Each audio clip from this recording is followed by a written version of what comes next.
Hello, in this video I will show you how to unban Ome TV account. Now it's a very easy process. So firstly what you have to do is you have to just simply open a browser, and in browser just simply search for Ome TV. Then open the first page, which is the official home page, and make sure to open this on a browser.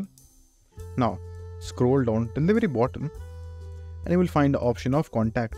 So choose this option, and right over here you will find the email address. Click on that email address. Then open your Gmail. And now what you have to do is you have to write a simple email to the support team of Ome TV explaining that you were banned for no reason. And for the subject you can just simply use got banned. Now just simply write the body. So after that just simply type this, or you can just simply take a screenshot, it's totally up to you.